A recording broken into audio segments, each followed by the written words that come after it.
Го следите неделното интервју на Радио Слободна Европа. Денешен гостин е поранешниот министер за надворешни работи и актуелен пратеник во собранието на Република Македонија, Антонио Милошевски.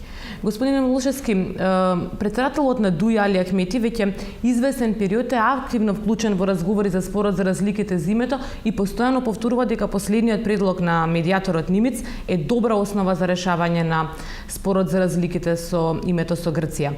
Од ВМРО ДПМН не слушнавме конкретен став врзан со последниот предлог на медијаторот Нимиц. Каков е ставот на партијата? Се согласували со ставовите на господинот Ахмети? Имаме различни ставови со ДУИ по однос на тоа прашање, по две работи најмногу. Првата работа е тоа што ние гледаме да не избрзуваме со изложување на нашите ставови во јавноста. Затоа што изложување на секој став не му прави добра услуга на било кој предлог.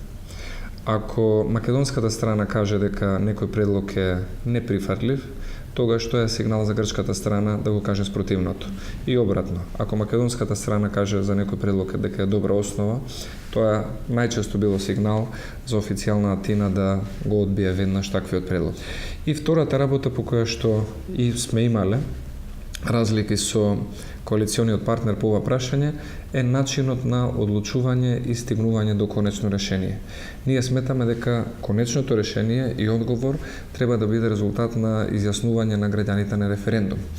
Од ДУИ не го негираат, да речем тоа, како можна варијанта, но сепак гледаме дека не се најзадоволни со една таква процедура при решавањето на ова прашање, затоа што за нив времето на решавањето на спорот е поважно од квалитетот на решението на македонско-грчкиот спор.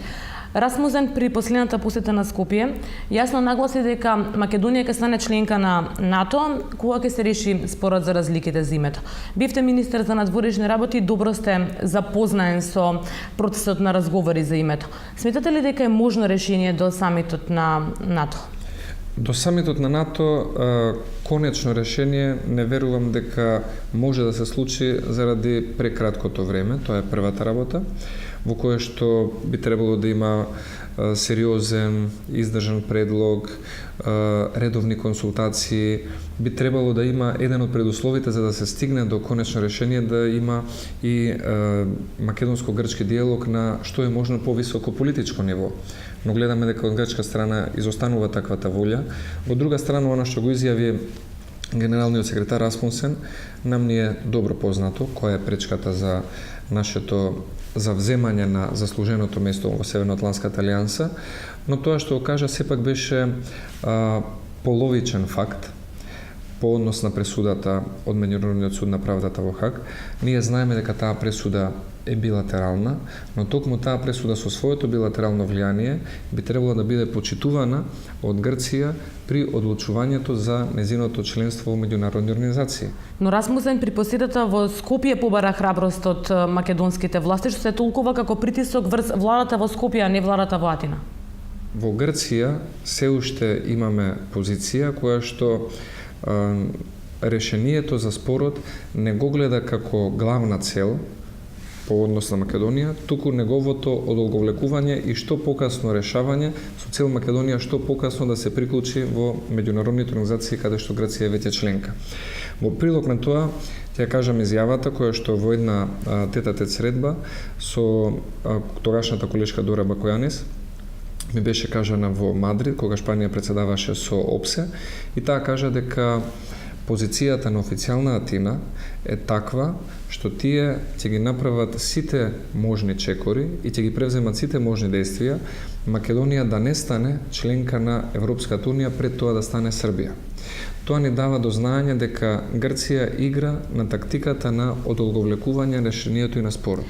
Ја споменавте Хашката присуда. Македонија постојано ја истакнува Хашката присуда дека правдата е на низина страна и тоа е така, но таа се покажа безвредна во институциите како Европската унија и НАТО, бидејќи без разлика на пресудата тие повторно велат дека проблемот за името мора да се реши. Која е стратегијата? До кога вака? Македонија веќе со години е во чекалната на Европската унија и во НАТО. Стратегијата е да се продолжи со реформите, да се остане на ниво на капацитетот и на потребните услови за членство во НАТО и за членство во Европската унија.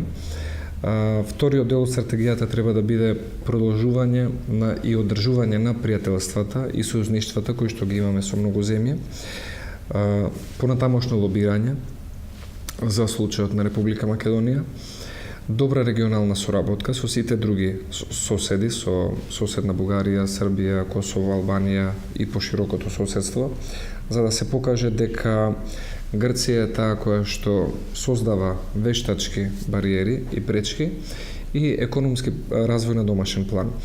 Но доколку сакаме решение на овој спор, тогаш не може да се очекува дека само со притисок врз Македонија ќе се стигне до решавање на македонско-грчкиот спор. Ние мора да имаме, освен Македонија и Грција, мора да имаме трета, повлијателна и сериозно заинтересирана страна која што ќе сака да се вклучи во спорот. И освен политичката волја во Македонија и во Грција, да има политичка волја и во Брисел и во Вашингтон да се помогне во решавањето на овој спор. Но за жал, во овој период мислам дека скептицизмот кон проширувањето на Европската унија и самата воздржаност по таа тема не создава најповолни прилики за некој да покаже посериозен интерес, односно постоењето на еден спор кој што го одолговлекува проширувањето, некои земји членки во Европската унија го гледаат како добра прилика проширувањето и да не биде толку брзо. Ги споминавте реформите кои што ги преземаме за Европската унија. Последните години европските институции и европските дипломати кои што доаѓаат во посета на Македонија постојано ја истакнуваат слободата на изразување како проблематична и слободата на медиумите. Ви имавте еден Facebook статус поодамна во кој што оценивте дека Телма која ќе порасне сака да стане А1, што предизвика коментари во јавноста дека всушност вие предвидувате истата судбина и на оваа телевизија. Ваш коментар околу слободата на медиумите и статусот на Facebook кој што предизвика внимание? Прво сметам дека медиумскиот простор има еден предизвик кај нас и самите медиуми, а тоа е малиот пазар и големиот број на медиуми. Немам ништо против што поголем број на медиуми, но самото тоа дел од медиумите ги прави позависни од комерцијални, рекламни и други кампањи за кои што секој медиум се бори, и со самото тоа може полесно или поедноставно или на некаков подруг начин од заинтересирани групи, поединци или стопански корпорации да се влијае на уредувачката политика на одредени медиуми.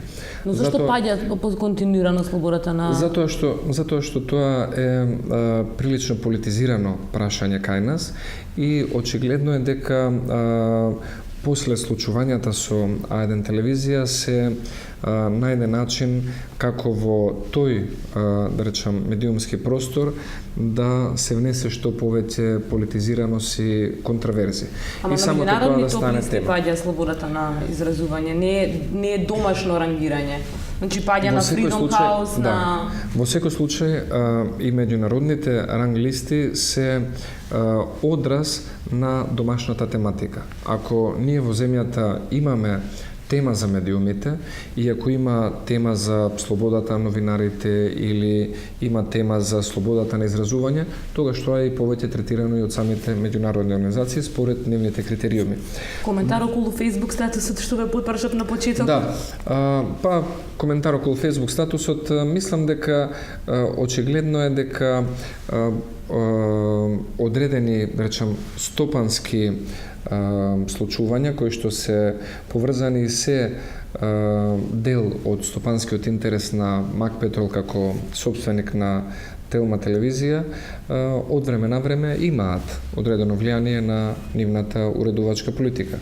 И тоа според мене е сосем нормално.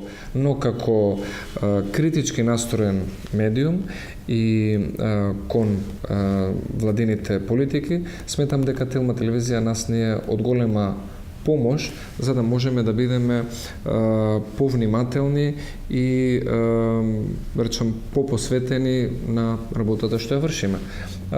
Тоа дава дополнителен мотив и дополнителна предпазливост која што може многу да им помогне на раководните структури во владата на Република Македонија. Ви благодарам на одвоеното време. Благодарам. Почитувани гледачи, го следевте неделното интервју на Радио Слободна Европа. Довидување до следната недела.